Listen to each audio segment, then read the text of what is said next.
Hello, am I alive? Can you hear me? Is everything fine? Do you see my sick video game that I got here? It's a walking simulator video game with the new twist on it that you can't walk. It's great. I think it's gonna revolutionize video gaming. And Amazing. yeah. I know, right? Okay, hi. Welcome to the trial Q&A. This is a bit of an experimental, borderline experimental stream, because I have nothing planned for this, and I'm solely relying on you to ask me stupid shit, and also intelligent shit, and not shit, and everything, and yeah. Yeah, I call this game Sleep Paralysis Emulator. It's great. No, off to a good start. Yeah, welcome. Feel free to just put any kind of question in the chat about whatever this is, this game engine, this toolkit. Why did you call it trial and not something better? Because at the time, so this is a question about, I guess, the history. I started this a long couple, how many years ago was it now that I started this? I don't know, 3 years maybe, 4 years? I don't even know. But initially, I just wanted to see what I can do with Common Lisp and OpenGL and stuff. And so because I'm a genius at naming, I said it's a trial run, and then I never found a better name because I'm smart. Anyway, I am going to answer all your stupid shitpost questions sincerely, just to tease you. All right. Yeah, anyway, if you have any kinds of questions about how architecture or how to do things, what the thought process behind it is, what it can do, just shoot and I'll die. So shoot questions, not bullets, please. Though, uh, yeah, I don't know. If nobody got questions, I'll start explaining what this is. And if after that nobody has questions Would still, Shootman still work with current trial?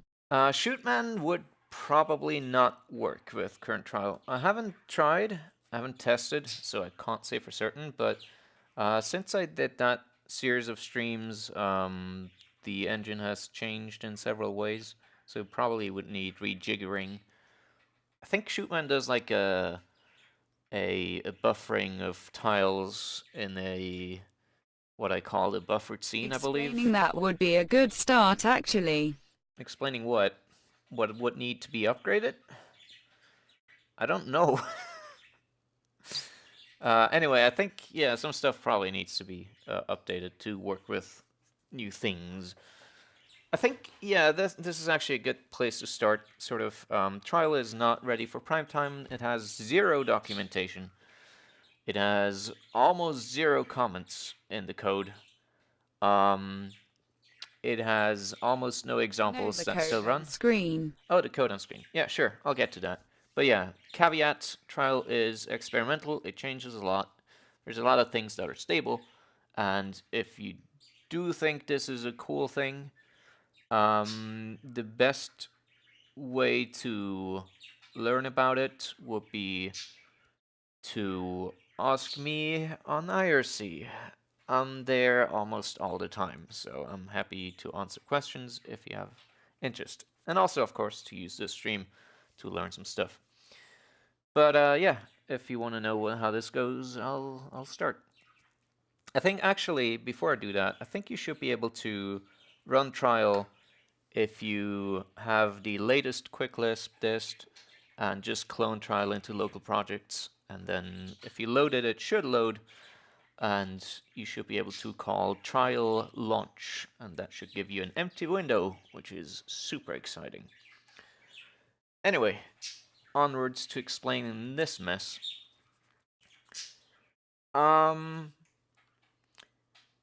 Yeah, so the first thing in this that happens is we create a new class called a workbench class, which is a subclass of main. Main is sort of an aggregate, a convenient aggregate of a lot of functionality that allows you to quickly get a window up on screen. So all you need to get a window with a render loop and like threading, background processing, and context setup and all of that GL hassle and whatever, all you need is a main. So this is a class that does a couple of things. So it doesn't do that much. Launches, by the way, the entry function for everything. It sets stuff up. It doesn't do very much. It has some stuff to set up a scene, which is the default way of having a collection of objects to process, to update and display. But most importantly, it's a subclass of display, and display is the more important part. Display is responsible for handling the GL context setup and doing all the updates and setup for that so that the context runs properly. And the display is a renderable, which is important because it provides you with a properly timed render loop that executes itself and updates according to a frame rate that is sort of stable. So it does some things for that. So that's sort of this base hierarchy of things. Of course, there's also the context, which is another big thing. Trial can actually run on different systems. Trial can run within Qt. So if you have an application that uses Qt, or more specifically Qtools, you can have a trial window within that, or you can sort of use Qt to run components, or you can use it with glop, though glop is kind of buggy. Not my fault. And you can use it with glfw, which is the default backend at this point. I thought about writing like backends for SDL and stuff, but I haven't gotten around to it. But yeah, so backends and stuff can be exchanged, so you can embed it potentially into other things that work with whatever. And it's all set up and jiggered and things. But yeah, mostly we create a workbench subclass here so that we don't mess with the main, so that if we happen to leave this code in the repository, we don't mess up other stuff. Hello, DGS. I don't even know how to pronounce that. Let me see how TTS tells me to pronounce it. TTS, Oracle, tell me how to pronounce this name. Don't say jigger, that's our word. DJEIS. DJAEIS. Great. Thank you, TTS. Transforms updated at the same interval as rendering, or can the CPU code run at a lower frequency, like if you wanted to render at BSYNC but only do CPU transformations at 20 FPS? Currently the renderable executes everything in one thread, so it only, like, it does this time stepping thingy where it ensures that the frame rates are consistent, and it lets you update with a time delta. But no, there's currently no logic to separate frame rates or update rates, I guess, for CPU and GL code. Jays? Is that Chase or Jays? I don't know, but I'm sure it's fine. Anyway, I mean, what you can do, since this is all nicely classed and whatever, you can go in here and you could change how the render loop operates and potentially separate that out or implement your own logic. But currently, as it stands, it just does a rather simple frame stepping kind of deal. So far, it's been sufficient for my needs. So I haven't really provided anything else. This is another thing about Trial. It's mostly built around what I need for the things I want to do. And once I need a thing, I add a thing. And it's not really something where I have gotten to the point where I can think about, okay, what would other people need that I could provide? I've just been trying to keep things sort of modular and separate, but yeah, it's not.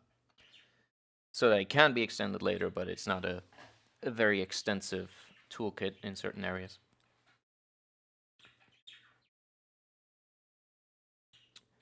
Yeah, graphics abstractions are nice. Parse rule shader did not consume all of the tokens. You need a more recent glsl toolkit in that case. Are you sure you updated Quick Lisp?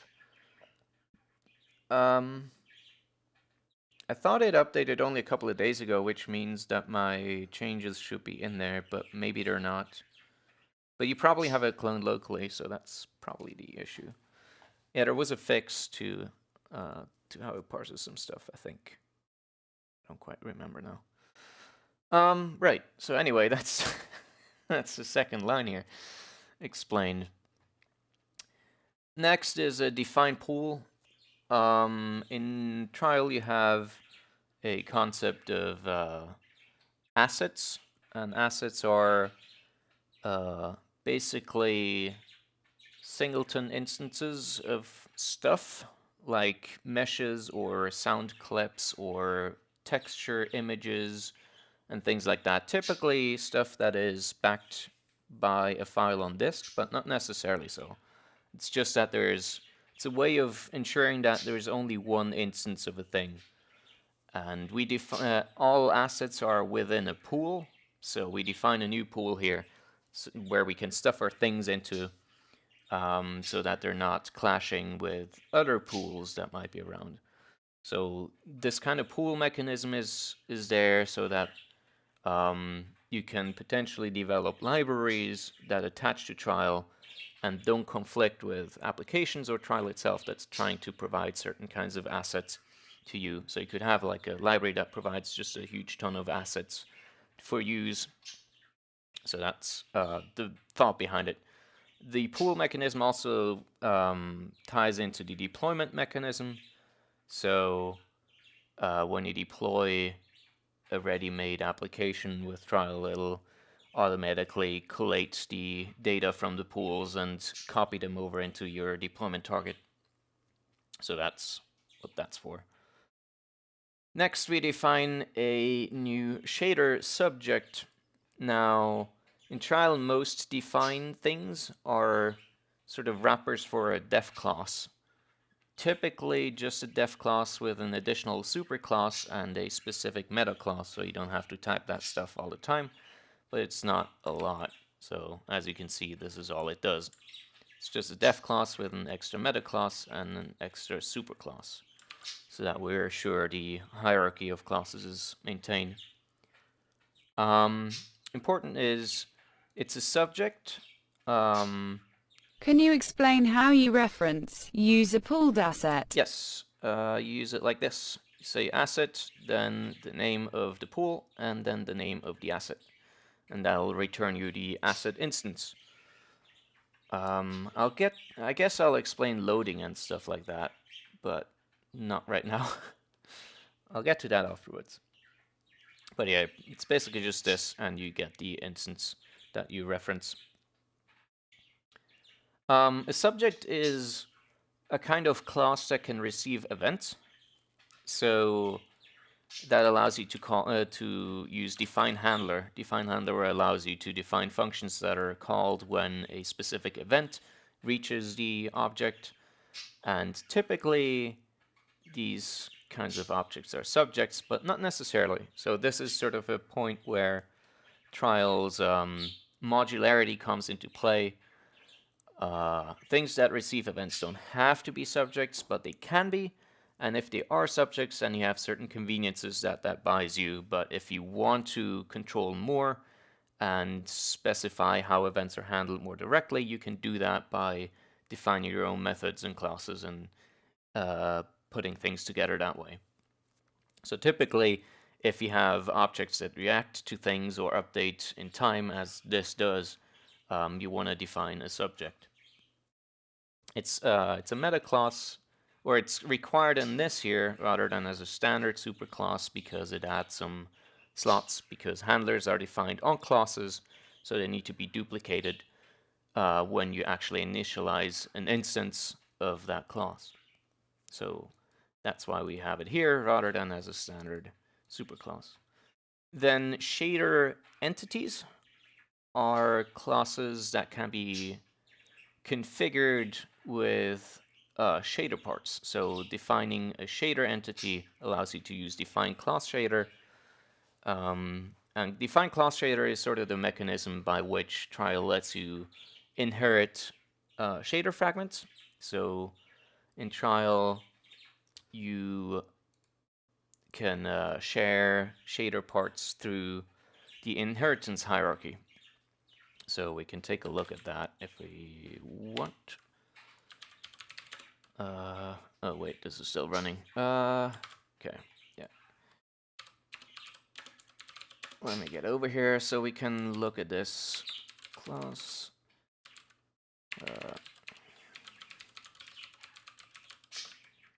So spinny text. So this spits out the effective shaders that it computed for this class. So this is the almost exactly the shader code that is executed for the vertex stage of this kind of object, and this is the same for the fragment stage. You can also look at the direct shaders, and in the direct shader you see this here, but parsed into the glsl toolkit AST. So it parses things down into an AST, and then when you actually finalize the inheritance of a class, it computes the merging of these various shader parts and then prints them down to glsl stringy code again. So that's how that works. And then, so we have our spinny text class, and we make it a subclass of text. Text is a class that allows us to render text. And it's a bit complicated because it has some logic in there for text wrapping. So not yet sure whether this is okay to do. I feel like maybe I should factor this out into a separate class, but since you can call this on demand, it's gonna Text rendering in Trial is done with another library of mine called Fond, or cl-fond. And cl-fond is a very thin wrapper around a Lisp, a C library for font rendering, which I still need to update to allow SDF signed distance field rendering because currently the quality is kind of shit, unless you waste lots of texture space. But yeah, with this class you can very easily render text to the screen, so since we want to render text, just subclass that mother there. Next, because we want to rotate, we make it a rotated entity. Fantastic. And because text is typically aligned to the left, so at x0 the text starts and we want to spin around the center, we add a pivoted entity, so we can add a pivot to shift it. And that's it. So this is basically a very thin class definition that gives us a lot of different capabilities through inheritance. So we have a shader, subject, it's a text, it's a rotated entity, it's a pivoted entity. And those sort of add and compose the behavior that we want. And then we have our handler, which acts on the tick event. The tick event is fired every time an update is done. So when the scene updates, or does its sort of physics, or whatever you want to call it, logic, it fires a tick event, and then you can listen on that. You can get the absolute time and the time delta, and we use that to set our rotation. The rotation we got from the rotated entity, of course. And the rotated entity takes care of making sure our transform matrices are updated with the rotation that we want. And then we add a fragment shader part, and this fragment shader is very simple, just to get some cheap effects with the coloring. Whoops, wrong buffer. Let me start it off again. So this is just using screen space coordinates. So if I stretch this, it starts looking different. Right. Hell yeah. Very cheap effect, because, yeah. You can do like per character coloring with a subclass of text, but you can't get these kinds of gradients at the moment unless you do your own thingy. But again, because we have inheritance and shader composition, all we really need to do is change the color and everything else still works out just fine. And then we get to the actually exciting part of setting up our scene where things are rendered. So we do that in our setup scene method, which is on our workbench custom class. And then you basically just use the enter function to add stuff to the scene. First we add a camera so that we don't... The camera basically does setup of a couple of matrices so that we don't have to work in clip space in OpenGL. Otherwise things will be rather annoying. There's a couple of different cameras ready in trial, so a set of things like a free roam or an editor camera and a 2D camera and all that jazz. So camera wise, a lot of things are already there, just ready to plug in. And then we add our own spinny text instance with the text we want, so we can also put something else in here like, hey there, and there you go. And we choose the font, which is a prompt font. Prompt font is an included thing in trial. It's a font primarily intended for, well, button prompts and stuff, but it also includes the basic ASCII glyphs, so it's a convenient crutch that I chose here. Font size 16 pixels, and then the pivot so that we don't rotate at the beginning. We set the pivot to 0. You see it rotates around this sort of center here. And finally we enter a render pass.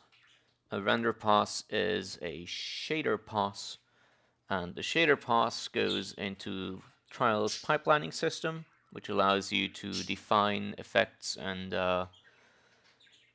well, control how objects are rendered and in which order effects are combined and things like that.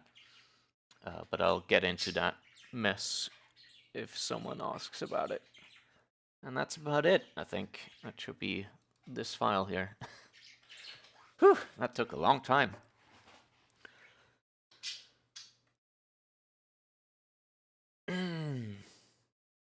Is the text string one piece of geometry and draw call?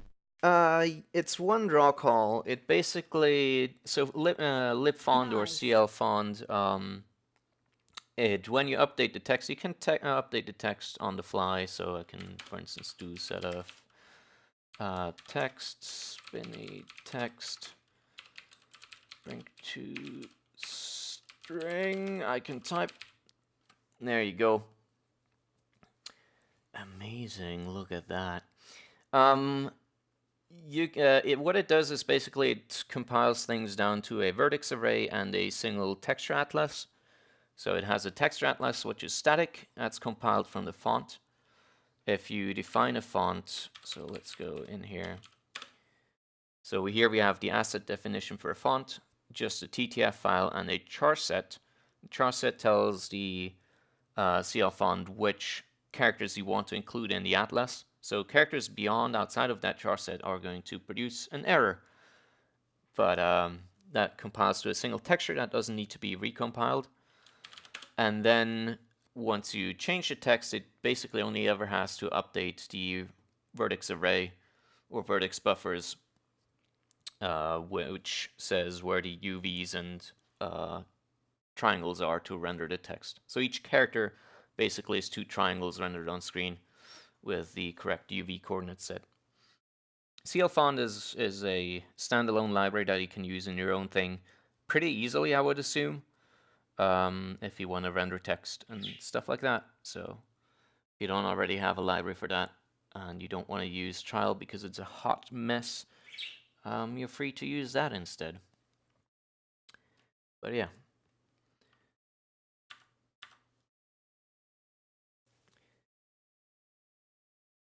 Hooray, Gingy, you did it. Anything else? Sorry if I missed it, but what does enter mean in setup scene? Better than a cold mess. Who knows? Maybe, I don't know, maybe if you eat cold, you can't actually Why burn your not mouth. SDF and not have AC dep?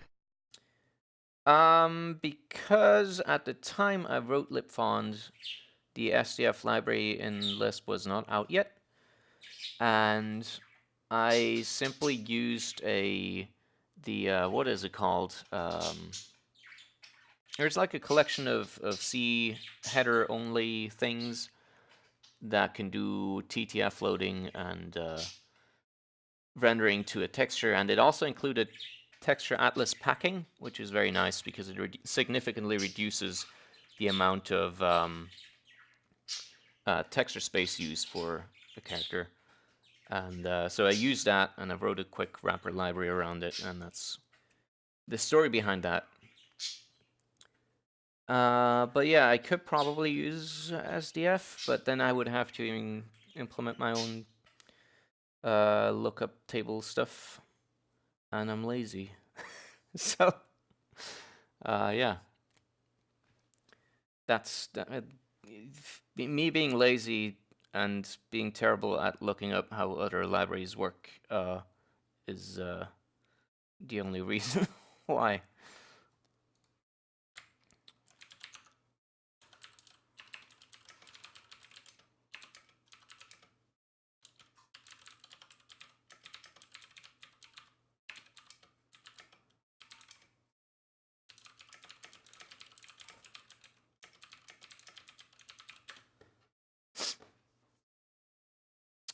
Yeah, anyway. Oh, right. So enter just adds an object into the scene. So create. Why Lisp and not a good language like Turbo Pascal or B? Hey, now we're getting there with the spicy questions. Lisp because um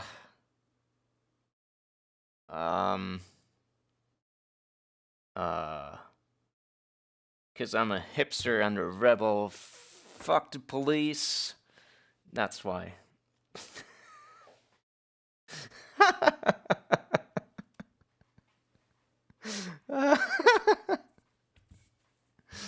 Oh, God. So Ibraska actually asked in the wrong channel, but anyway, how does trial compare to Keppel? Keppel is a GL, sort of high-level GL wrapper library, and trial is a collection of stupid bullshit. No, trial is trying to be a game engine, so it does a lot more than just wrapping GL, and it has its own ideas about how to deal with the mess that is GL. So it offers different approaches to probably much the same problems. And also Keppel, I think I only learned about Keppel after I already had started a significant amount of work on trial and its GL stuff. So by the time I got to know Magger's great and awesome stuff, it was too late. Pretty much just, again, laziness and just, meh. Yeah. That's the reason. Ugh, this countdown is freaking me out. No countdowns anymore. No stress.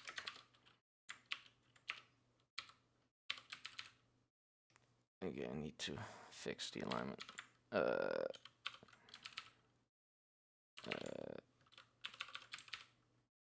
There we go. Beautiful. Who needs Google when you can just spend years coding? That's the CEPL way too. Yes, excellent. No, really, I have a very big problem where I'm just too lazy to try to dig into libraries that don't have a lot of documentation or seem too big. I look at the page and my eyes glaze over, and then I'm like, yeah, I'll just write it myself. Then I do, and it'll be terrible.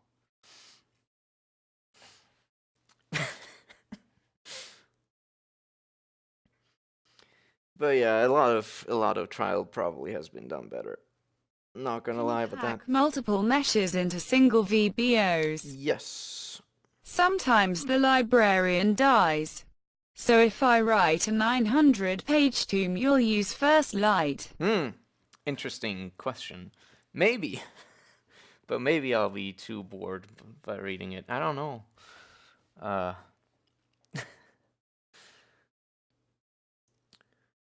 You can, Trials mesh stuff is actually an interesting thing to talk about. So Trial has a geometry system, which is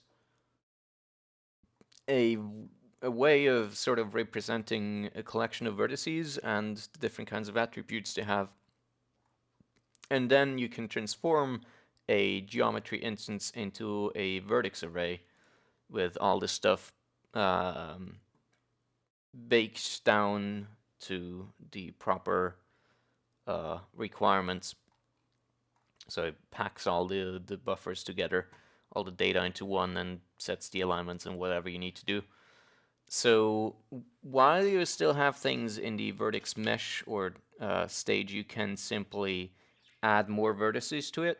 So for instance, it has a collection of shape functions that simply create meshes, and these usually have a mesh argument, so you can pass another mesh into there and it'll just append to that, and by that way you can sort of construct geometry into one sort of thing. But currently most of these don't really handle UV coordinates in any sensible way, so they're mostly just for debugging purposes. And yeah, should work on that. There's a fix me. Oh my god. Here's a good thing. Let me show you this. To-dos 55. It's good.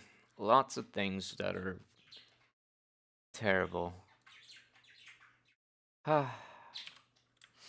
Anyway. So yes, you can combine meshes into single things, provided they're still in the. It does include lowercase characters. If I push the fix, I did just before the stream. Amazing.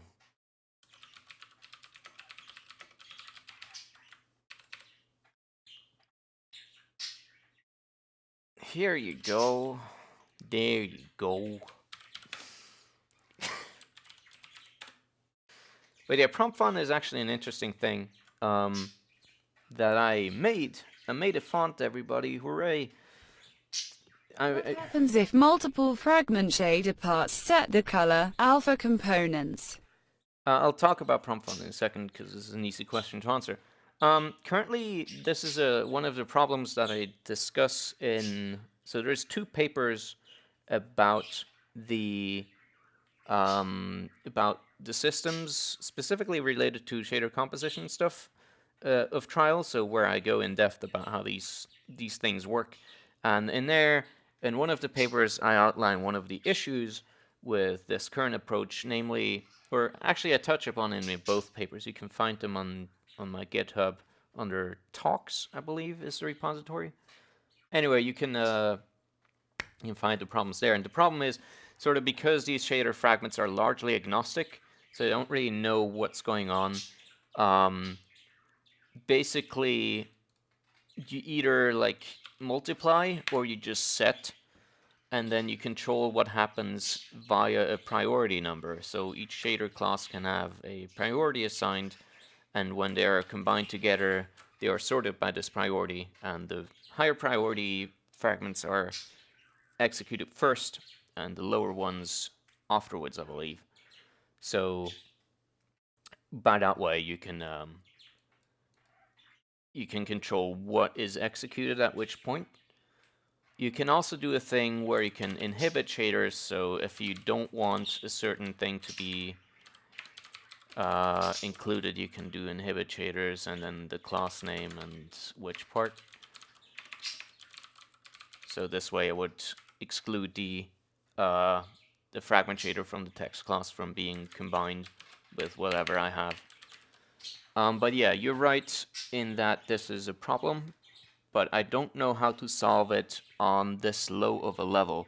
So Trial's shaders try to stay as low of a level as possible, but because glsl is not a very expressive language, there's only so much that it can do by just looking at the code without the user telling you more information.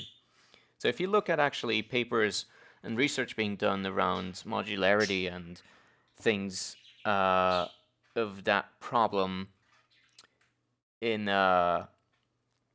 glsl, usually what they do is they invent their own sort of language that's a bit more higher level on top of glsl that they just then compiled down to glsl once they did all their compilery stuff with it. So what I'm probably going to end up doing is invent my own flavor of that allows me to more correctly specify where things are put, where they're coming from, and what they're intended for, so that when you combine classes together, you can actually control this behavior more adequately. But yeah, that's a problem.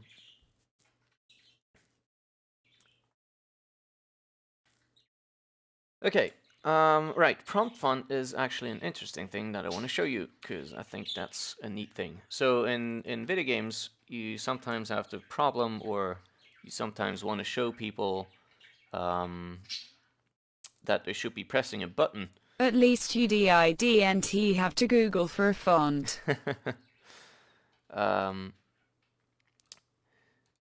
Yeah, that you should press a button, and so because especially for like gamepads. Nebraska has asked some questions on IRC. Yeah, I saw. I haven't gotten around to yet. Sorry.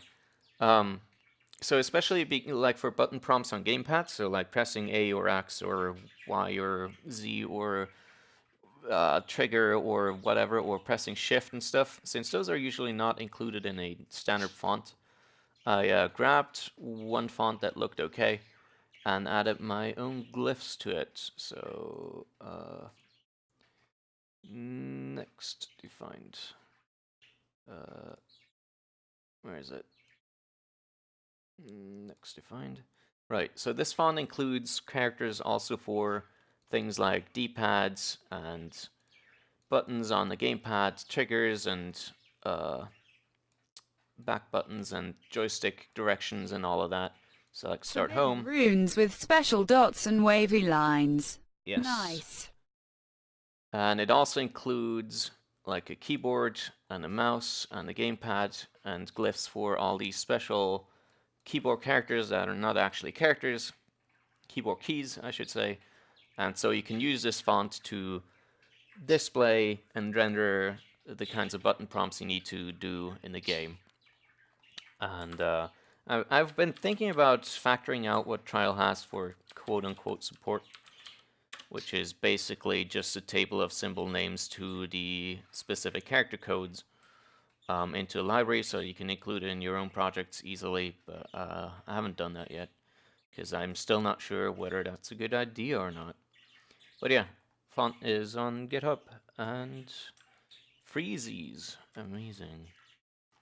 So if you want to display prompts, this is a good choice.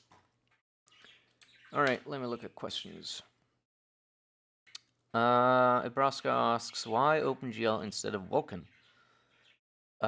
Because in Vulkan, in order to render a triangle, you need like 4,000 lines of C++ or whatever.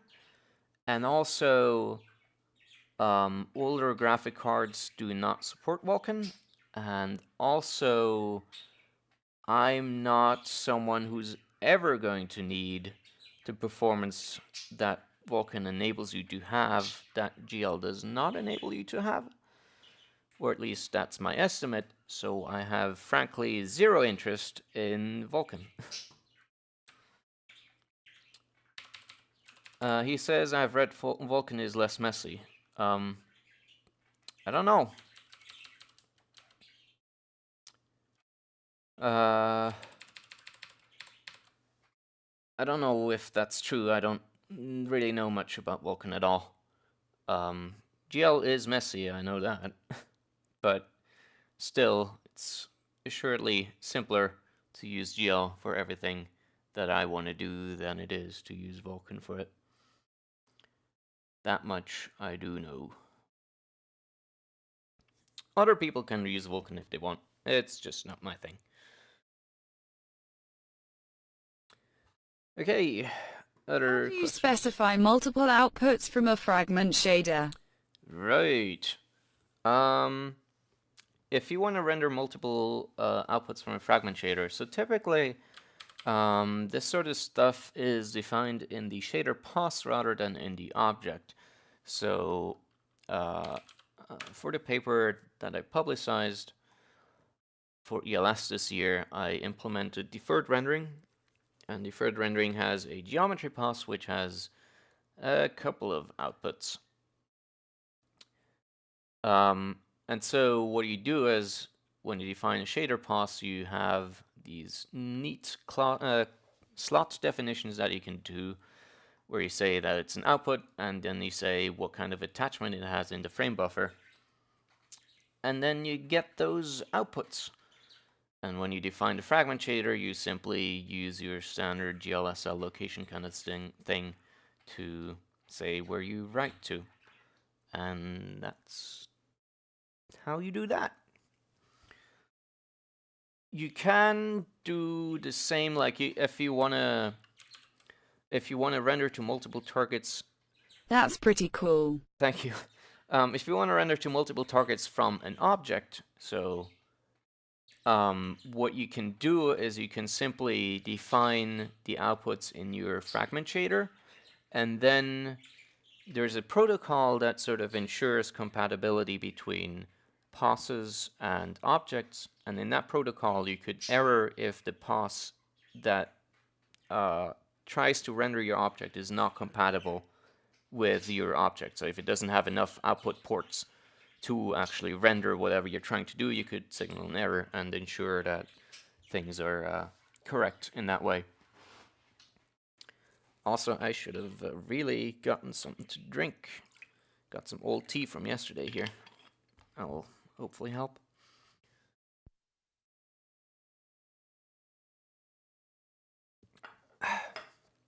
Okay. But yeah, this stuff here is outlined in the paper I publicized. Let me see. You can find that. Move tab to new window. Get me that window over here. So if you go to github.com,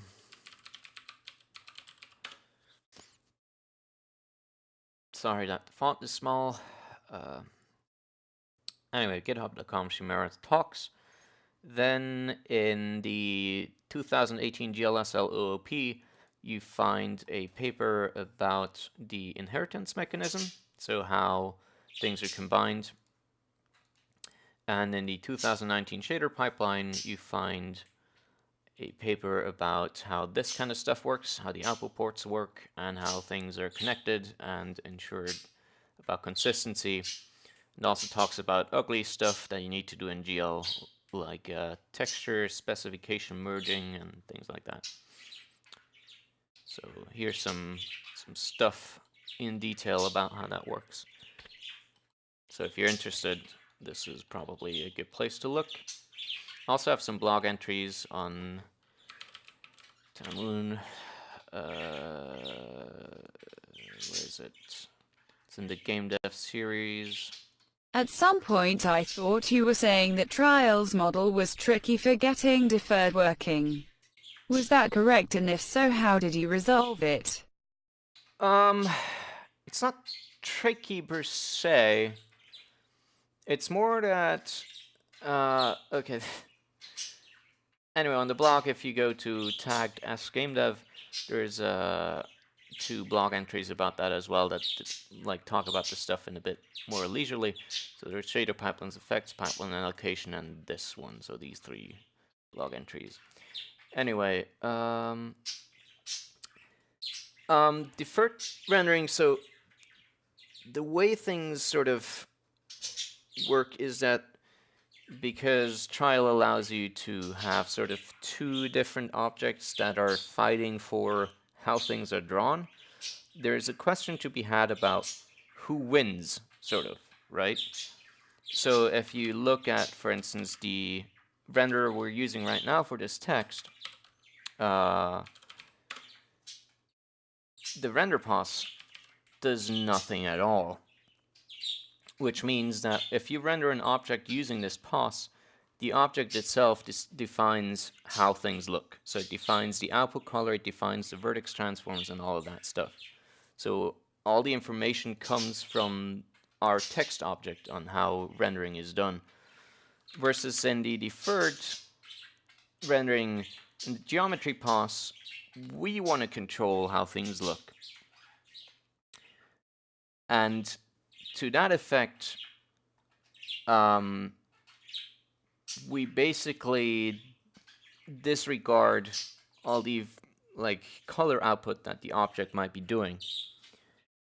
And depending on what kind of a complex of a logic your object that you're trying to render is doing, you might need to replicate that logic somehow instead of simply discarding it. And there's no mechanism yet on how to do that. So you kind of need to be aware of what passes you're using and like what the pass is doing, and what the objects are doing, in order to be able to ensure that the result looks correct. Because the system, as it is, it can't really figure out how to combine these effects because it just doesn't know enough. So that's kind of, I think that's the problem that I was talking about back then. So in this, we basically control how the fragment shader stage works entirely. And let me see actually what happens. There's the defer pass. Actually, don't even do anything. It's interesting. Do I not do anything? I thought I had a thing to inhibit. No, I don't. But what I could do here as a sort of a small optimization is I could disable the fragment shader that is from the object when. So this is complicated, but when an object is being rendered, it first needs to be registered with the pass that's rendering it, and during that registration, it performs another merging of shaders, as if you had inherited. But this time it's a sort of a runtime inheritance, where it creates a virtual kind of thing that combines the shaders from the pass and from the object. And when that happens, what I could do is I could discard the fragment shader from the object entirely, and that way ensure that it doesn't mess with whatever I'm doing here and doesn't waste any GPU cycles that might be wasted. But again, I'm sort of doing that blindly because the pass doesn't really know what object it's going to render, and the object doesn't really know what pass is going to render it. You can sort of enforce limitations on that by saying like, okay, you need to be a subclass of this. Things like that you can do to make that more certain, but it is sort of a hazy area where I'm not quite sure yet what I'm doing and how things are supposed to really work, and I'm not sure whether there's an elegant solution on how to communicate these kinds of constraints and requirements that the objects and passes might have. So that's kind of what I was I think, talking about. But that's very in-depth, very deep, detailed stuff. That's probably not going to make a lot of sense to a lot of people. Cheers. It's an art of a problem, so it's interesting to hear. Well, I hope so.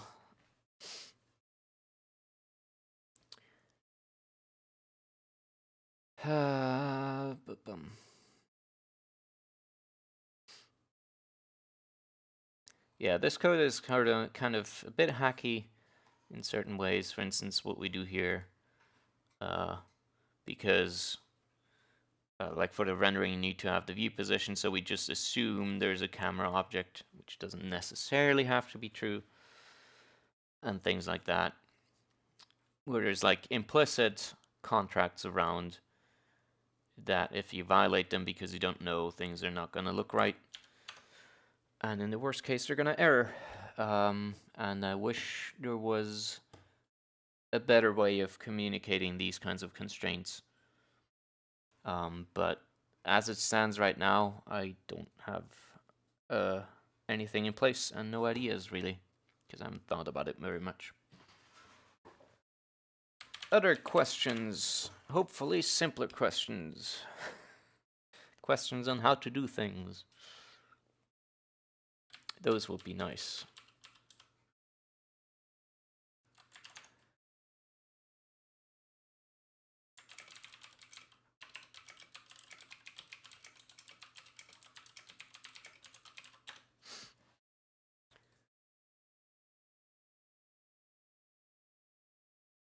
What's the state of audio output these days? State of audio output is that trial does not do anything at all for that.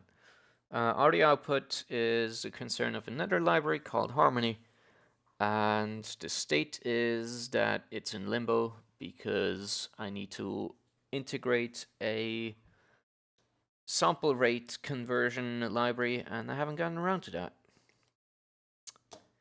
But once that's in, audio output cross-platform from Lisp should work fine. I hope. And once that's in, I can start worrying about integrating it with trial, though I don't think I even... Nice. Though I don't think I even need to do anything for that. I'm not sure if it should be in trial at all. Can you manipulate the shader uniforms programmatically, like to avoid writing the same shader twice? Oh, you mean uniforms? Setting those? Yes, of course. Let's do that real quick. Well, I mean, do I not use... No, I don't use uniforms right now, I don't think. Does the text use uniforms?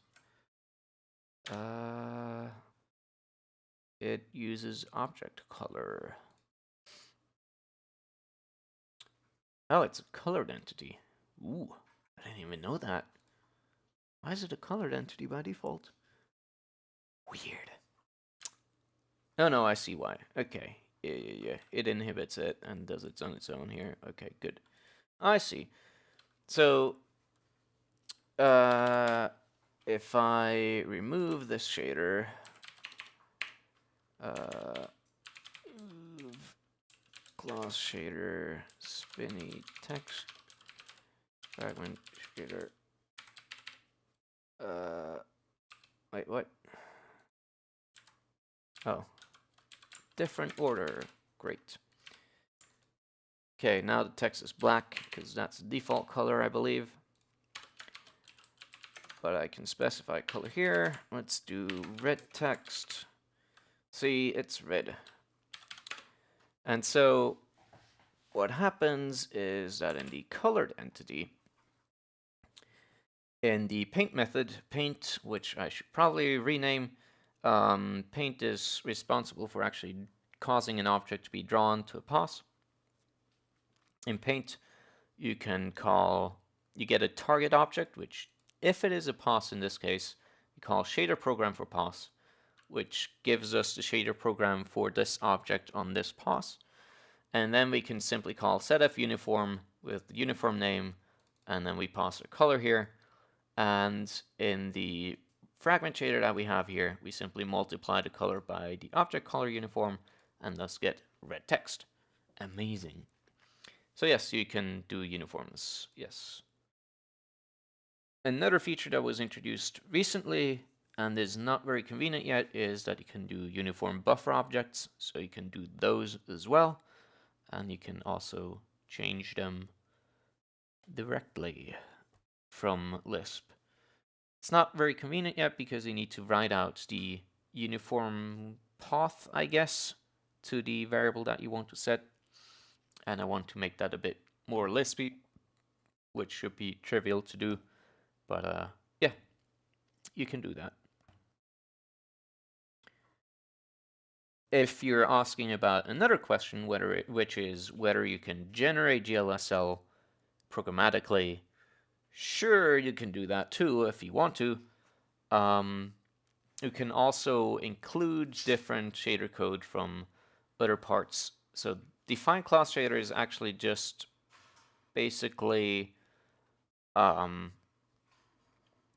you can put multiple things in here. You can also put in function calls that generate glsl code or glsl toolkit AST, and it's all merged together at the end. So you can programmatically generate the AST if you want to. Yeah. There's no support for SSBOs yet, if you want those, because currently I don't need them. So that's why. Amazing. UBOs are actually used in the deferred rendering, I think. Yeah, see here. So you have a define GL struct, which allows you to define a structure with GL types. And you can inherit things like you can nest them or whatever. Not inherit, nest them.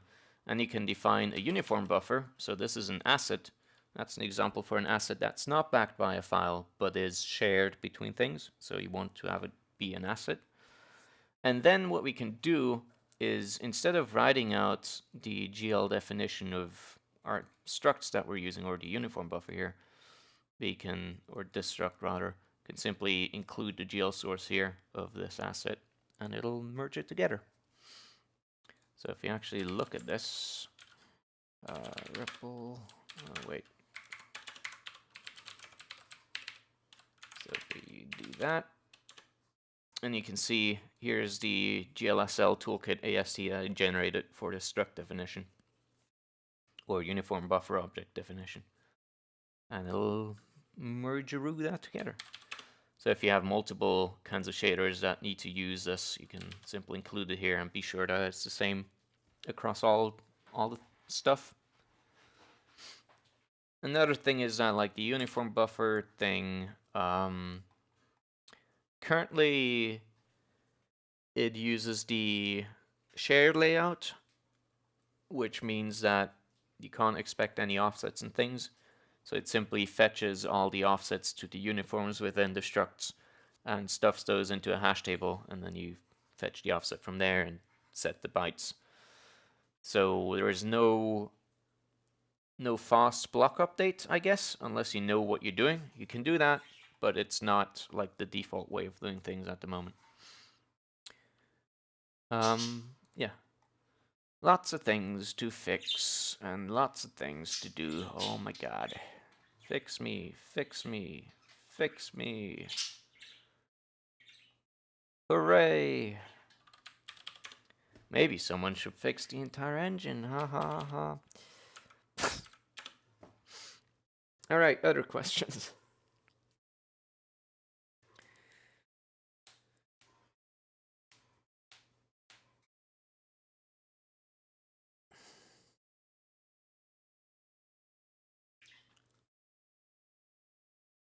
No more questions.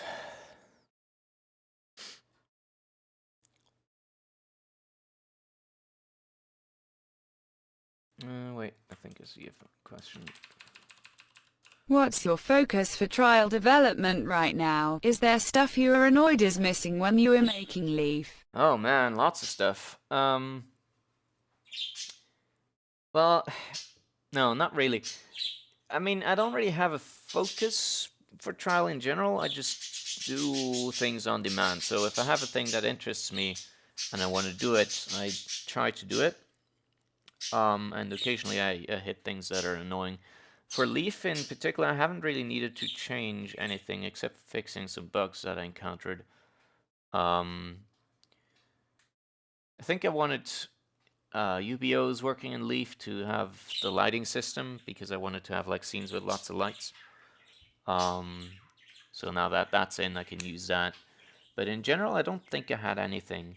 I have like in Leaf, there's a very domain-specific thing that might be included into trial. So Leaf has a very efficient way of rendering huge tile sets by baking the tile sets into textures and using a single quad on screen to do the rendering, so you have constant cost for no matter how big your scenes are for the rendering effort, basically. Yeah. Why are you not working on Leaf? I'm not working on Leaf because I got scared. I got scared of how many motherfucking textures and sprites and things I need to do for the worlds that I want to make. And when I get scared, I just stop thinking about it. Because that's a healthy attitude that adult beings have. Yes. No, yeah, no, that's the primary reason.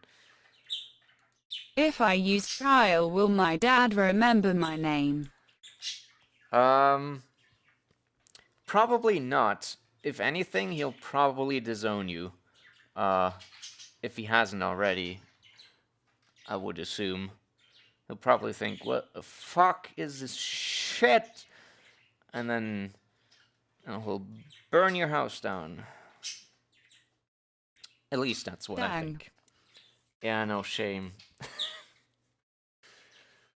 But I'm sure if you tell him about Keppel, he'll be like, oh, sick, dude. You're really my son after all. I love you, son. Let's go play some baseball together. And you'll have a merry old time.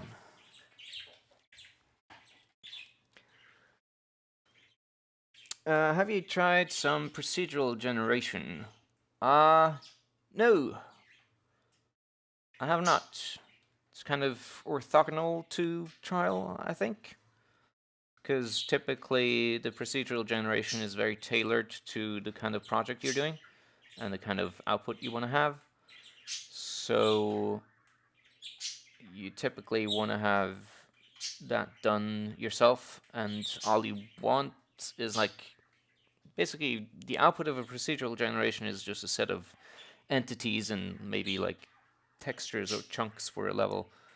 And for those things, trial has support. So I don't really see a reason to add that in trial itself, but I haven't done anything myself because I don't really care too much about procedural generation. I feel it's mostly a fad. Hot take. Oh my god. The stream is gonna go controversial.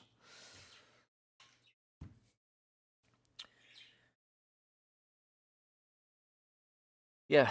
Let's see. Is text actually located? I don't know yet. Let me see. It is. Amazing. So let me see. Actually, let me just copy paste some shit real quick. Leaf player. No, that's not it. Controls. Keys. There it is. Bum. Movement. Yeah.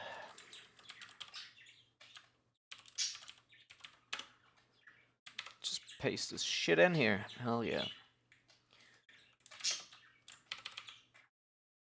Zup. Any ideas of how to improve debugging shaders using trial? Oof. Oof. Oof. Oh. I'm dying, Squirtle. No, my primary idea for improving debugging would be to improve glsl toolkit. Because my idea is that if we can actually make that more into a glsl compiler rather than just a glsl parser, we can do stuff like type inference and other kinds of inferences and annotations that allow you to debug code more conveniently.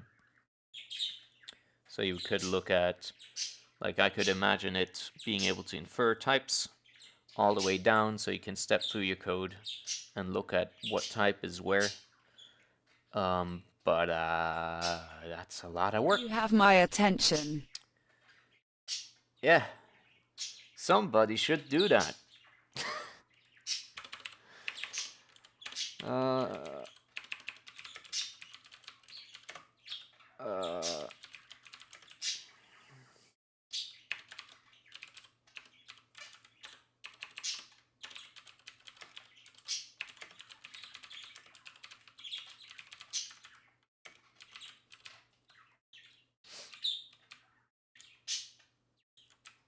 is it even moving? I don't know. 1. Hell yeah.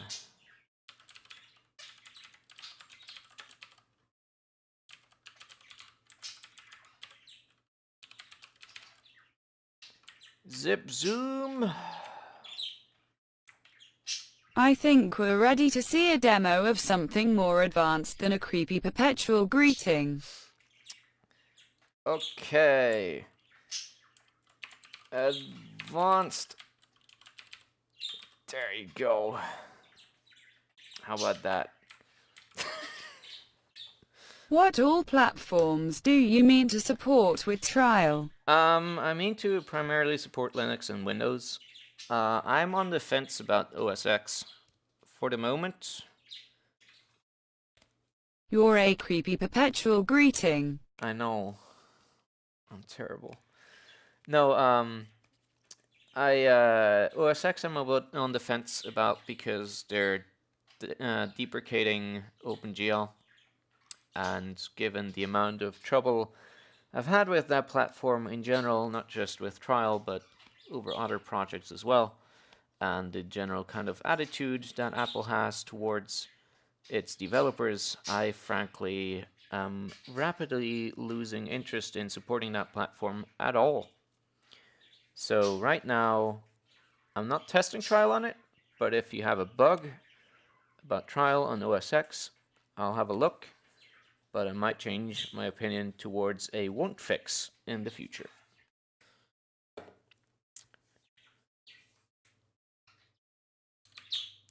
Anyway, so I guess I'll explain this a bit. So Trial has support for gamepads, it has support for keyboards and all of that kind of stuff, as you would expect. But as a way of sort of encapsulating and detaching what kinds of keys relate to which kinds of events, it has a action system that also allows you to sort of rebind these actions at a later point. So the idea is that instead of hard coding these as constants in your code, so that you press left or right or whatever, the user can potentially configure these at a later point. Because Trial doesn't have any UI yet, it doesn't have a component to easily let you configure that stuff as a user. But for now, you can sort of do abstract definitions of this like that. And so you can do basically what each action definition is a listener on a specific type of event, and then it performs a check, and if that check is true, it fires an event of this name. So for instance, if I press enter or E, it fires an interact event. Or if I press A or left or D-pad horizontally to the left, then it fires a start left event. And then you can define a retention, it's called, where you look at these events and stuff them into a sort of a variable that says it's currently pressed or it's currently not pressed, and then you can use that to check whether you should move or not. You could also like react to these events directly in a handler if you want to, but typically I do it like this. So that's sort of a convenient way of grouping together different input methods into one, and that works quite well. Regarding gamepad support, Trial uses another library similar to CL Font called CL Gamepad, which has support for arbitrary controllers. But because controllers are stupid and annoying, there's lots of different types of controllers out there, and they don't always send the same kinds of hardware signals, so sometimes the buttons are differently mapped. But to solve that, it has a database of button mappings, and most common controllers, especially like Xbox derivatives, just work out of the box. And whenever I get my hands on a new controller, I add it to the database so it can be used directly. So for instance, you can use it with the Nintendo Switch Joy-Cons if you want to, or the Pro Controller and things like that. Yeah, and it just works. Trademark jingle. Copyright police is gonna catch me. Yeah, fuck yeah.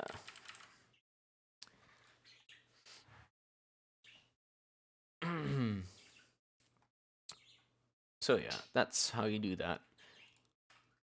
Like if you have things that aren't supposed to be retentions, like moving left or right, you can also, as I said, like define a single one-shot event where you listen to that specific event. So I can do a define handler on if I didn't typos, any text, jump, or start jump in this case. And then I can do some logic here that like sets my Y movement or whatever so that I can jump around. The reason why it's a retention here is because of an oddity in how Leaf handles jumps. Leaf does a thing where if you press quickly, you do a hop, and if you press long, it does a jump. So it needs to know more than just that. Yeah.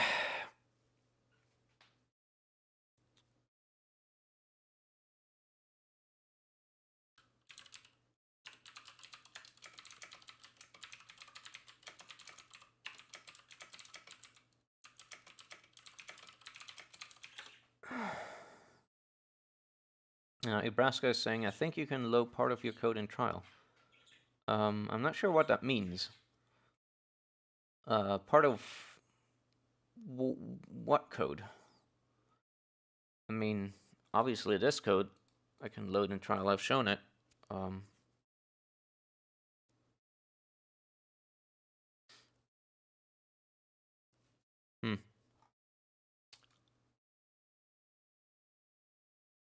Anyway, anything else at the moment?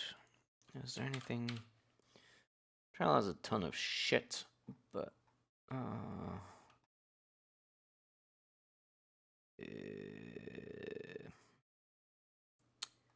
kind of a problem is that I don't really know a good quick way of showing things off. What was a prompt? Oh, that's a font thing, right?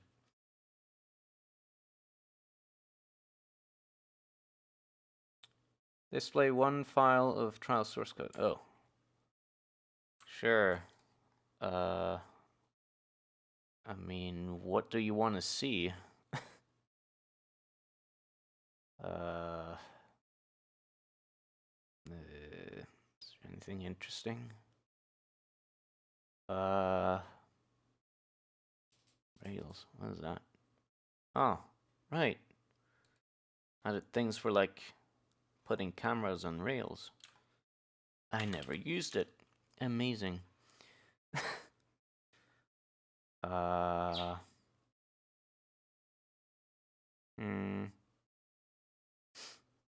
Transforms.lisp. Transforms.lisp. That's not very interesting, though. I can guarantee you that. Transforms are just wrapper things around my vector and matrix libraries. So it has a thing to define the global view projection and model matrices, which should probably not be def_vars, but def_globals. So actually def_globals you combined, so never mind. Should be that. Good. HDR. HDR. Yeah, so it has like a thing, like this replicates a lot of old GL functionality, like matrix pushing and setting up orthographic and perspective matrices lookats and translating, rotating, scaling, and things like that. It also has this for translating of points to screen and back, which is sometimes useful. HDR. Here we are, HDR. HDR is a couple of passes that you're meant to combine. So what you can do is you can combine a HDR output pass class with another thing, and it'll automatically infer the correct texture format so you can output HDR. And then you have a tone mapping pass, which transforms the HDR colors back into linear space, which currently performs a very, very trivial basic tone mapping that's kind of shitty, but it works. So that's what I use in the demo for deferred rendering. And then you also have like a high color pass, which outputs the high pass colors to a second texture. So this is color attachment 1. So by combining a high color pass and a tone mapping pass, you can then chain the output from this port into a bloom pass, and then you get the bloom effect, and then you can do a final composite pass where you add the colors together. So do things like that. So actually, I think I can, this is another thing I could do, get time machine. Right, so here is the demo I put together for the paper, which is also, let me show you a quick video. Oh, right, actually, let me just load this in.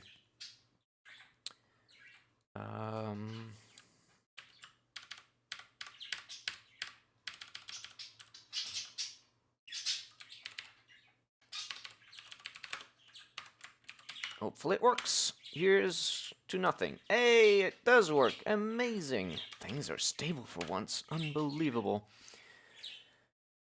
Right, so this is the demo for the paper that you might have briefly seen for a microsecond, which uses a combination of tons of shit that you can see here. So, basically, the scene itself consists of just two entities, which is the floor and the box. And we set these up with the correct texture maps here and enter them into the scene, so just like before. We also have a simple target camera.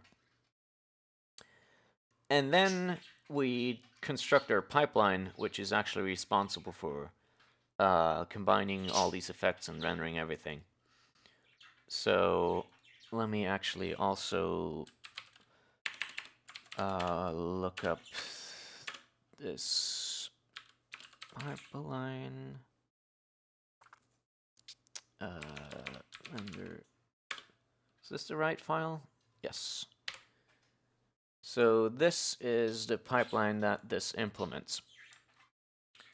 So we have a shadow map pass, which generates a shadow map, basically a way of seeing which areas are in shadow. We have a geometry pass, which produces a G-buffer, so a combination of various textures. And we have a deferred rendering, which outputs a high pass and a standard color map. High pass goes into a Gaussian blur, and that returns a bloom, and then we composite things together and reduce the HDR colors back to linear space, and that's our output frame. So we have a set of 5 passes here that are used to produce this scene.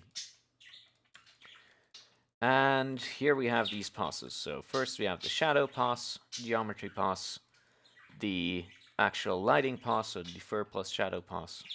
Then we have 2 passes that make up the Gaussian blur. So we blur first horizontally and then vertically, which is much more efficient. And then we have our final tone mapping pass.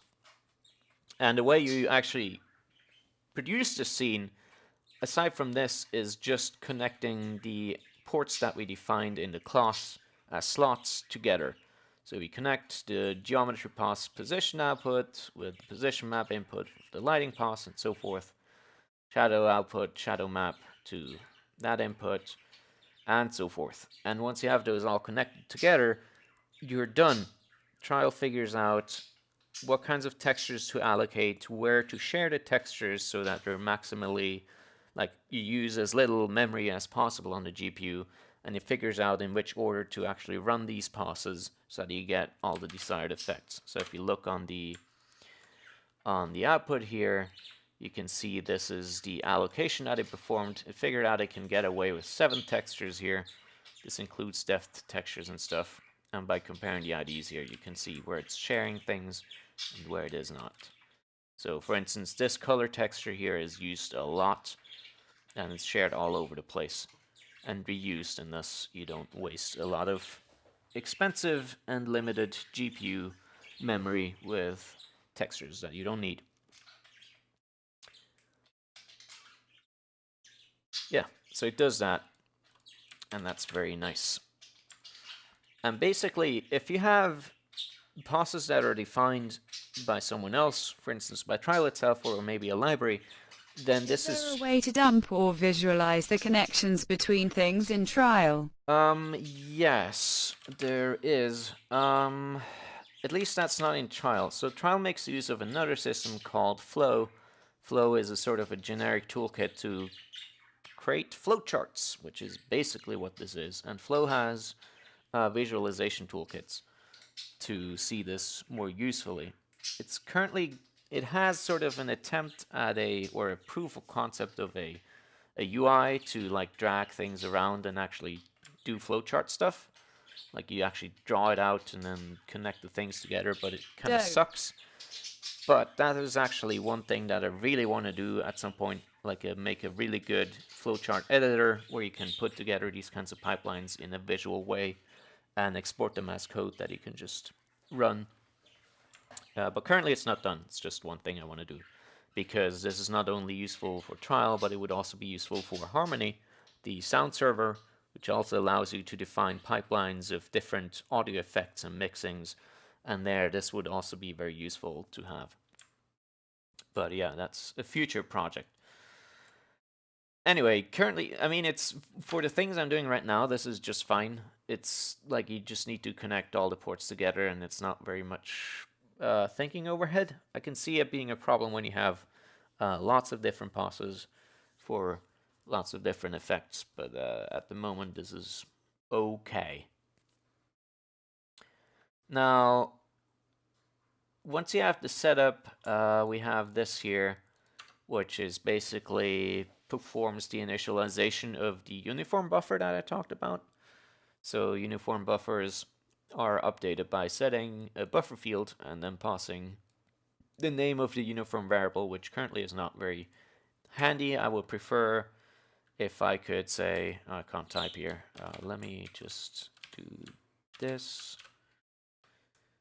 I would prefer it if I could say light block count, or even better, like, yeah, I don't know, something like this.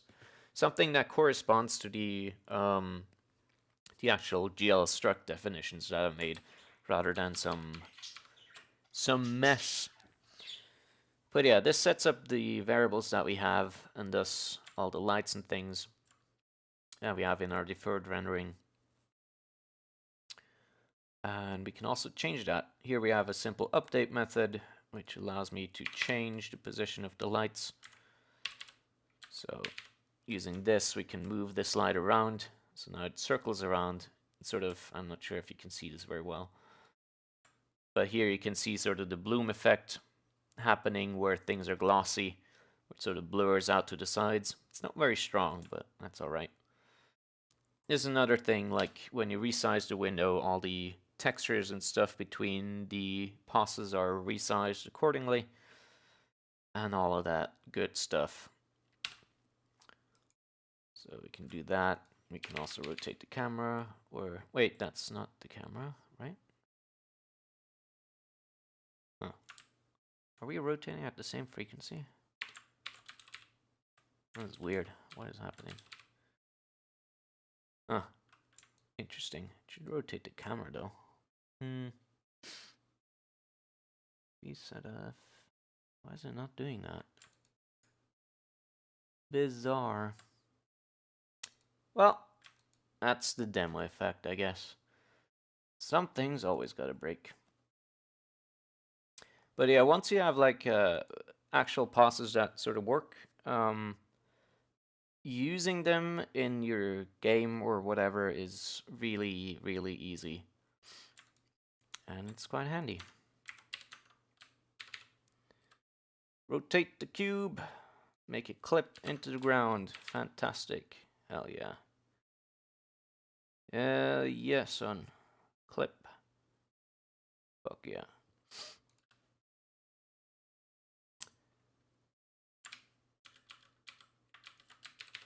Anyway, one thing that is sort of the problem that I talked about earlier, the complicated one about the communication between shaders. So as you can see, this sort of central pass that does the deferred rendering from the gbuffer and the shadow pass and stuff. So this has a lot of superclasses that combine behavior. So you have a high color pass, which outputs the high pass colors. Then you have an HDR output pass, which ensures that you have an HDR ready texture. You have the deferred render pass, which does the main rendering, and then you have a shadow render pass, which ensures that shadows are actually rendered. But you sort of need to dig in here and make sure that the shadow render pass actually works correctly, because currently there's, well, a kind of a problem in glsl toolkit and a sort of a limitation between how things are composed. The shadow render pass could do its job correctly if it could ensure that it, on one hand, that it can sort of interact with the deferred render pass, or at least it could make it easier. So, for instance, if in the deferred render pass, I could say, look, like a lighting strength thing for the current pixel, and if I can set this global variable before it actually does its thing, then I could use that to attenuate the colors in shade, and thus make it easier by just setting the strength of the lighting before it happens. But currently there's a problem where it doesn't track where variables are defined and where they're actually referenced. It just merges function code in the order that it appears.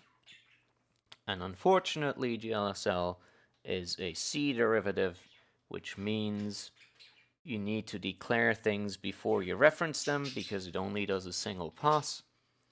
And so glsl toolkit needs to figure out where things are referenced and then reorder the declarations and definitions in order to actually make sense. It doesn't do that yet, but once it does, this will be a bit cleaner than it is right now, because right now I'm just multiplying the color, which isn't a very nice way of doing things. Yeah. But you need sort of a bit of glue code here in order to ensure that these two actually work together properly. So sometimes there is unfortunately a requirement to be aware of the presence of other things and how these pieces work so you can properly integrate them. Ibraska asks, can you have multiple windows in trial? Not really. No. So multiple windows is actually a decision that I've gone back and forth on a couple of times, and I've thought about a lot because it's really annoying. So I've settled on the answer of no, because if you have multiple windows, you have a problem of figuring out how to access the context. Like, you need to be sure that you access the correct context at all times. And things like assets and resources that have a tie to the context need to, like, you can't use them between different contexts because, well, you can create shared contexts, but that's also annoying because not every kind of GL thing can be shared between shared contexts. So the resources would need to be aware of which context they're being referenced from, which means that lookup of the GL ID that they have would require a hash table lookup or something like that at the very least every time. And that's expensive and also really annoying because it just complicates the design of everything a ton if you need to make sure that it can potentially be referenced from different kinds of contexts at the same time.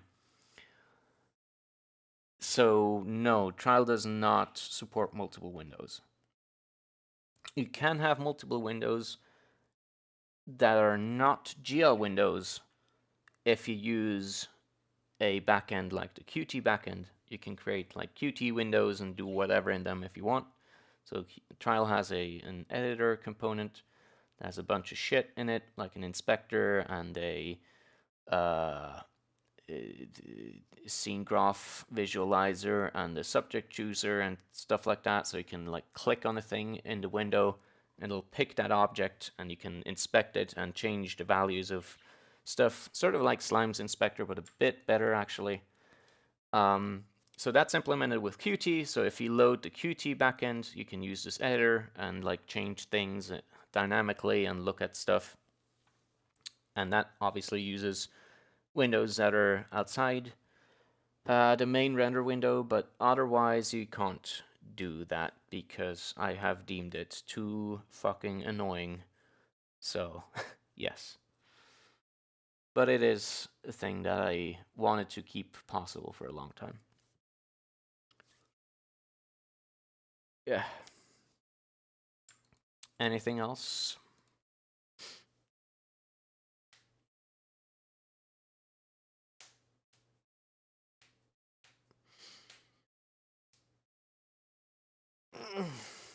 Can we check out the scene graph visualizer? If it still works, I haven't booted up this motor in like, I don't know how long.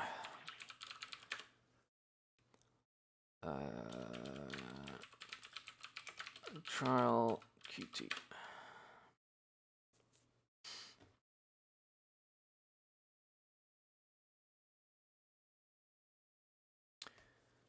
It's gonna take a while.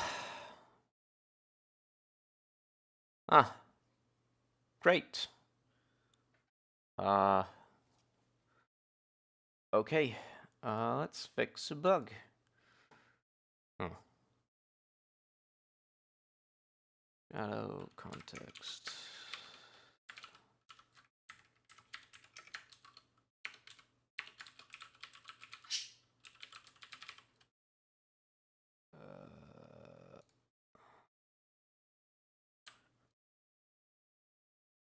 Oh my god.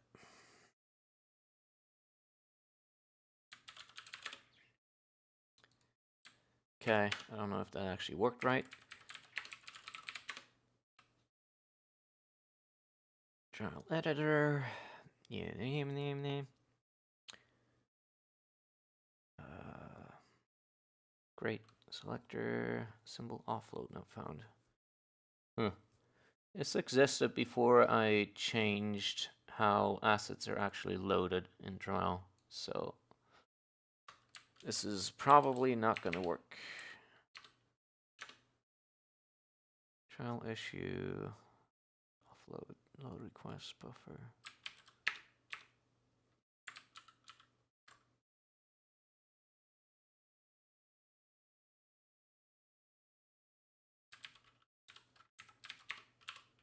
I'm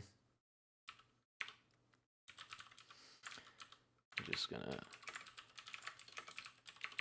Another fix me can't hurt anybody.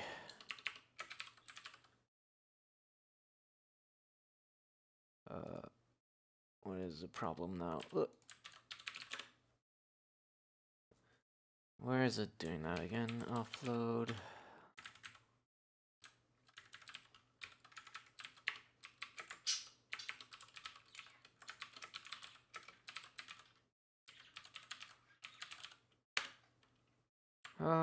boy.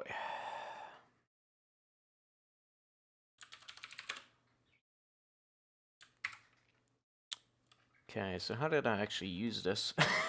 Yeah, this has been a long time. Let me actually see.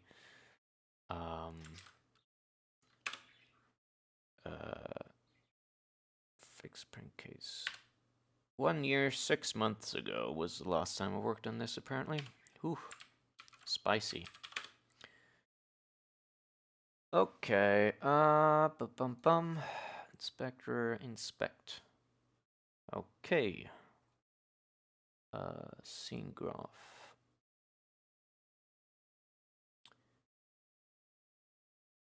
Uh-huh. I think I just... How did I do that? I don't remember. Sorry about this. This is kind of ad hoc. Because I didn't expect someone to actually ask about this. I don't know what the entry point is to all of this.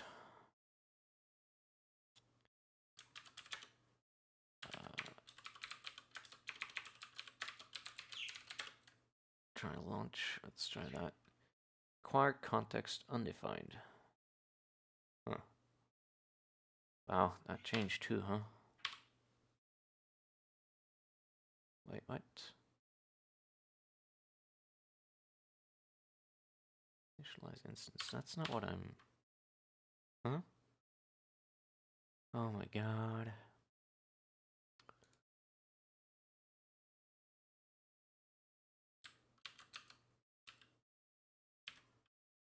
Where is it calling that? What? Now we're live coding. Hell yeah, son. Tools butcher construct. What? What? I can show you some YouTube videos of this shit working. Call initializers. Check compatibility. Oh wait, this isn't even the right class. What am I doing here? I don't need to be here. I need to be here. Acquire context. How does it... Yeah, suffice to say I haven't used this in a while.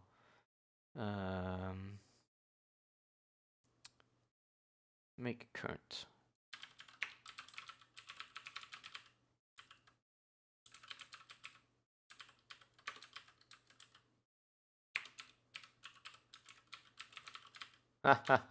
Look at this message. Sick. How about that for a read me motherfucker? Alright,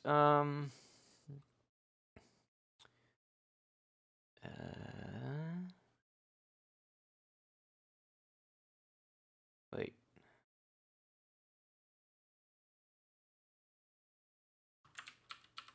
Acquire context.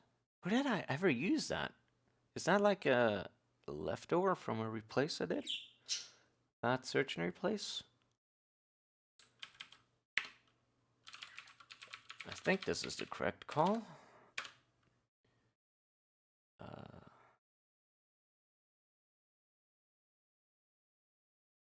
Port.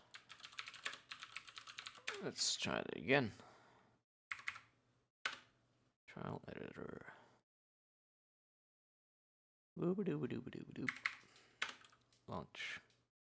Oh.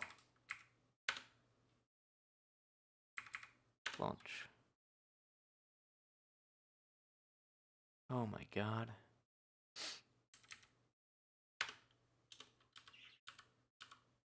Traps masked. What is this?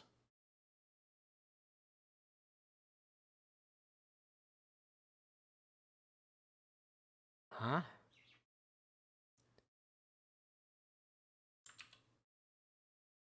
What?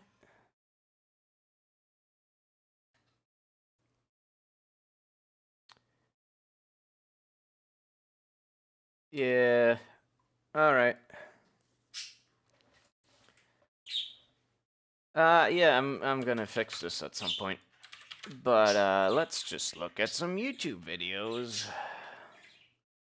I don't know what's going on. I think you can also use, you might be able to use things without the Qt backend. So by using the glfw backend and using the editor that way, but I'm not too sure because of thread sharing and stupid crap like that.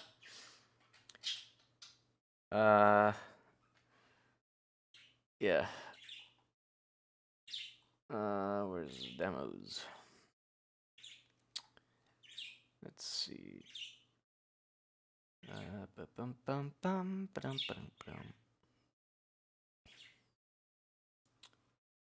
Here we go. Inspector and selector. Amazing. Is this gonna have audio? You better not, asshole. Alright. Don't worry, it's just a trial. Hey, hey, hey. Please correctly resize. Why did you put it back? There we go. Oh, a lot of the GLFW? Oh, okay. Well, that makes it easier. So how did I do that? Maybe I can still show it off after all. Oh, I started in background thread. Of course. Yeah. Yeah, there you go. Yay YouTube inside YouTube stream. So, yeah, here's the scene graph, which is listing the objects and how they're nested together. And then you can select them and see instances and edit them in an editor, an inspector, and do things like that. 1. Amazing. 0.5. Great.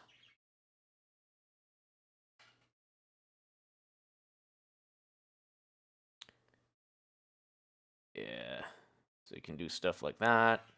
You can also look at all the symbols of packages, and I did all of that jazz, and can get instances of that, arrays, you know.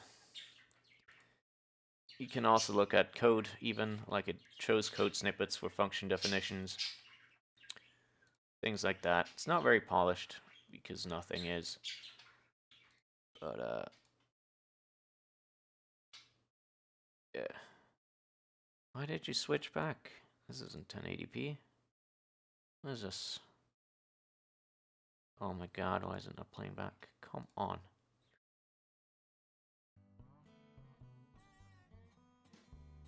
Please don't play Cowboy Bebop. Thank you. Spaghetti. This is... Why does it keep switching back? Give me 1080p, asshole. Thank you.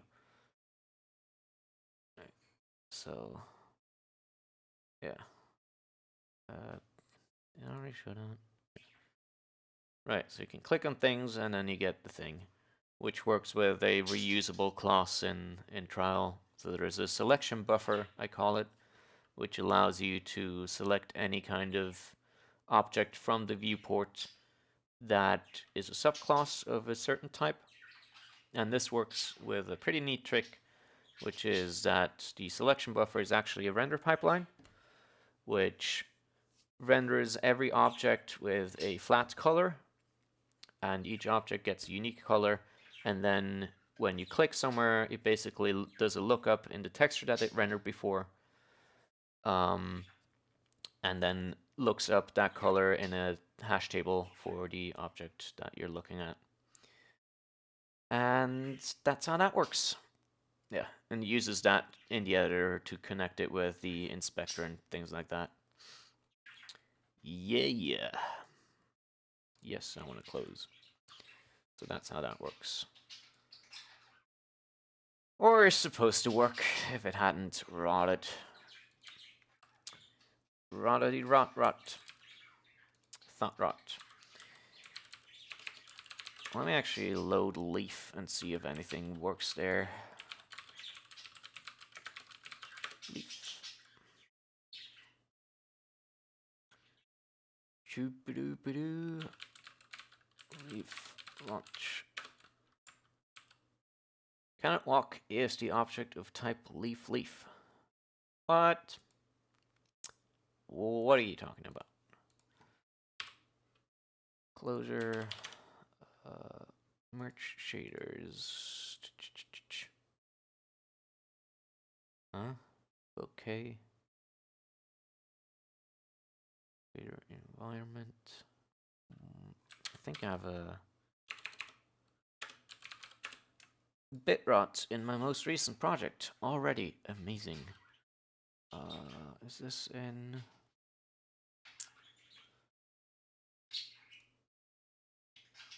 Okay, pause. Vertex shader. What? Effects. Oh, it should probably be where. Yeah, I think it needs to be that. So that's changed.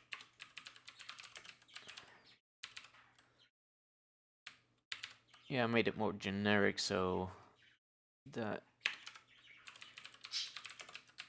you aren't limited to just using files and string snippets, but can actually include other crap as well. I think that's the only occurrences. Report. Try that again. And it works, but I die immediately. Fantastic. Yeah, so this is leaf. Whoa, funky. Why do these not work right? Do I not have the recent version of this?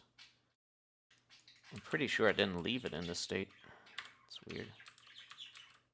Yeah, something isn't right. Okay. Why is the camera so weird? Oh my god.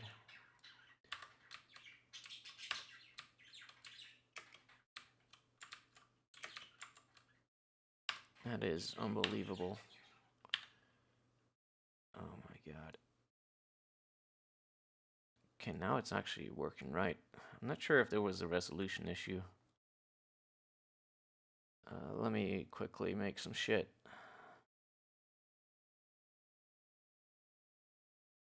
Up. Up. There we go. Sick level, bro. Yeah, something isn't right with the activation of things. Whee! Yeah, why is that happening?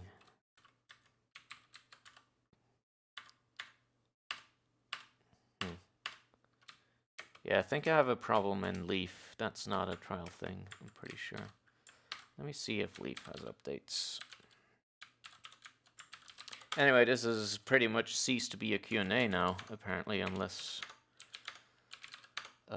there are more questions. Fix class shader defies. No, that was the latest. Huh. Wonder what's up with that then.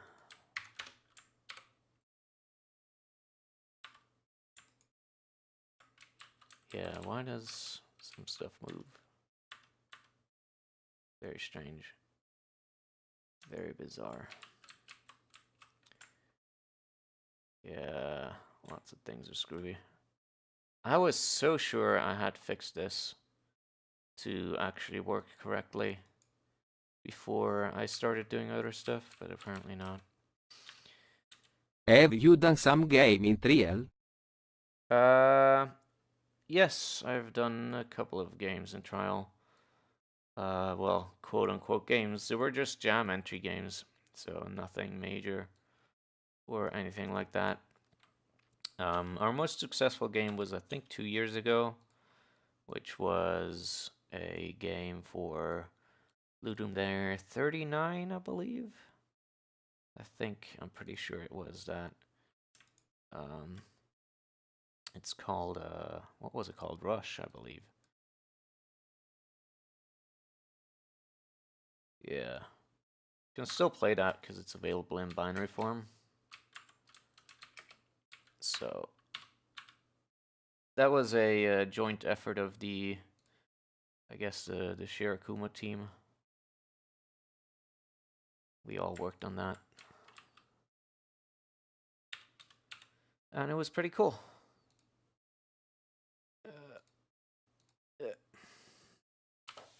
Yeah, there it is. And yet you never participated in the game jam. It's too bad the level design in Rush is such garbage. Hey now, Gingy, don't be so hard on yourself.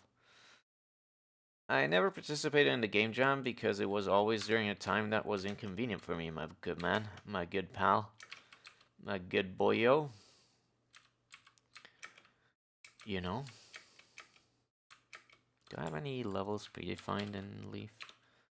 Data, map, intro, cave, intro.map. How do I load things again? Keys. Load level F2. It's supposed to be F2. Intro.map.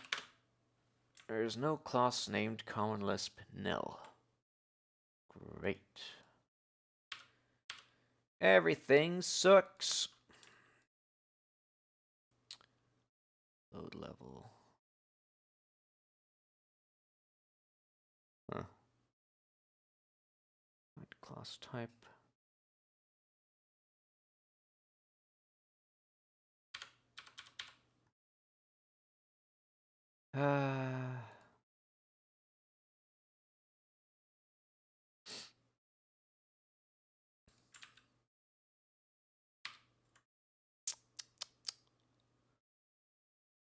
Let me see.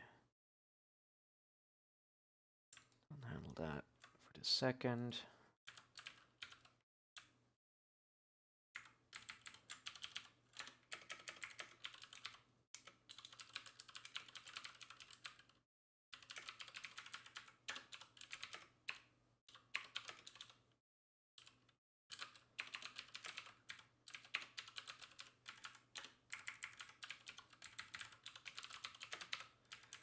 Life coding, everyone's true dream.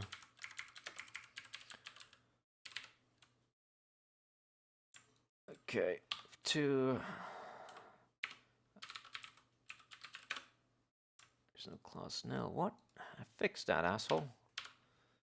Oh, is find class airing all the time? Yeah, it is.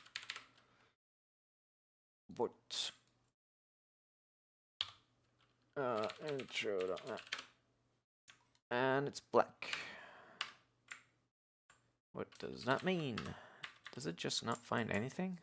Watch out, the stream will force close at 2200 because the event will be over. Oh no! Let me undo this crap. I don't know what's going on. Why is it not finding this shit? ID type. I don't remember if I changed the type map and that's why things are not working out. That's a shame. I wish I could have shown you something better. There's another video on YouTube that shows the level. But yeah, in general, my problem with Leaf is that, Over. you know, like, this is the sprites I have at the moment. And that's like not even everything that I need for the first introduction sequence. That's very small and short, relatively. And making all these different assets and things and stuff is gonna fucking kill me. Yeah. It's not 2200 yet, my boy.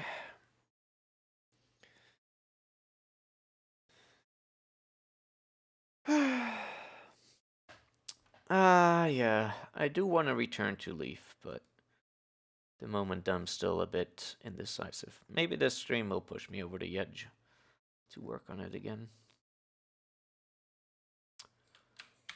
Yeah. Yeah. Good shit. Thanks, OpenGL.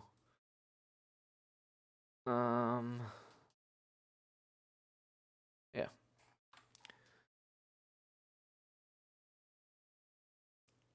If there's no further questions, I guess this is it. As always, I'm in the RC channel #Shirakumo on Freenode. I respond to emails. I'm on Twitter, and I'm now on Discord as well, the Lisp Discord. So if you want to talk about trial and tell me it sucks, there's plenty of ways to do that.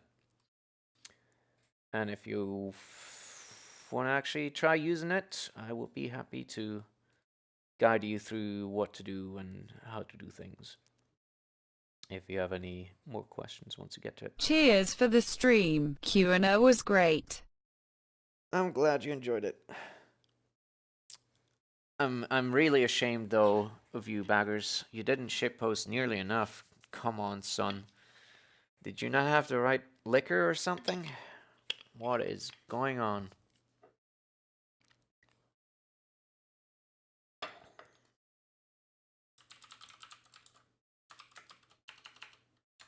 Thanks for the stream. I had some fun working with the example code. Alright, that's good.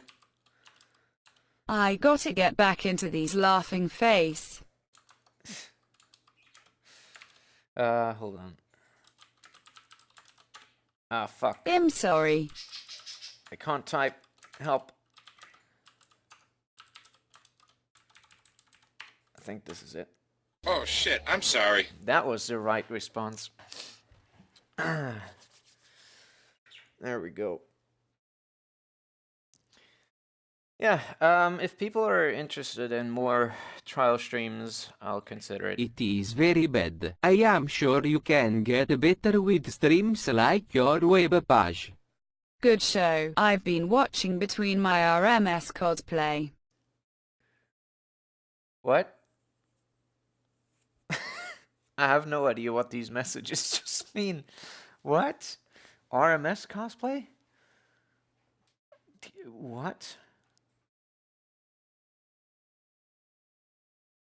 What?